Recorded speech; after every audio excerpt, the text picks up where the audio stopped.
items and the mattresses wet, which means water can easily seep through the tent and destroy their things. My issue here is that the rain pattern in Western region. It will soon start maybe by March. And I believe these people cannot continue to stay in this tent throughout the year. I believe that with the promises from other corporate institutions, the government, and then the fine slap on the company, that is Maxam Company Limited, I think we can put up permanent structures for these people within a year. Mr. Speaker, as the government, corporate Ghana, and individuals are making frantic efforts to support the victims of Appiatsi to resettle, my observation as Member of Parliament for the area indicate that Maxam Ghana Company Limited, which caused the explosion, is conspicuously missing in the action with regard to management and support to the victims. Thankfully, Mr. Speaker, a press release by the Minister for Lands and Natural Resources on 7 February 2022 indicates that the government has imposed a fine of 6 million Ghana cedis, $6 million US dollars, or equivalent at the prevailing commercial rate on Maxam Company Limited for regulatory breaches. I have no doubt whatsoever that in the computation of the fine, the rebuilding of Appiatsi, compensation to victims, and restitution of all lost properties were taken into consideration.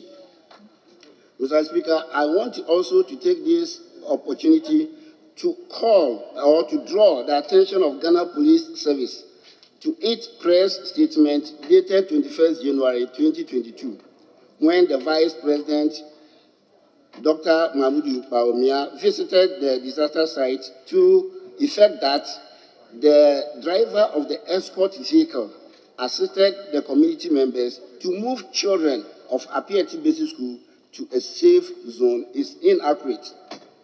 It must be stated that there is no existing school at Appiatsi per Ghana Education Service records, and the escort driver couldn't have vacated school children in the community.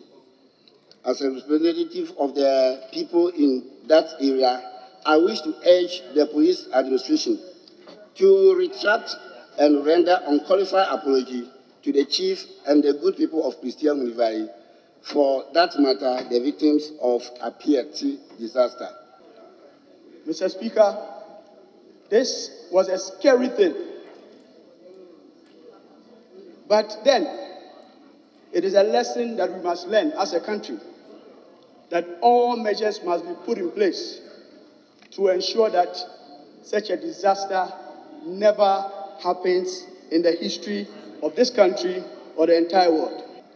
The Maker of the Speaker drew our attention to the current state of affairs at the camp. This is a situation where we have people of 20, 30, 40 people in a tent. And, Mr. Speaker, we know that the Western region is a place that when the rain starts to come in, it rains heavily. My worry is that if measures are not put in place, if the promise of resettling these people, the promise of putting up accommodations are not pursued, and the rains set in, Mr. Speaker, you can imagine the difficulties, the problems, the hardship that our fellow Ghanaians would go through.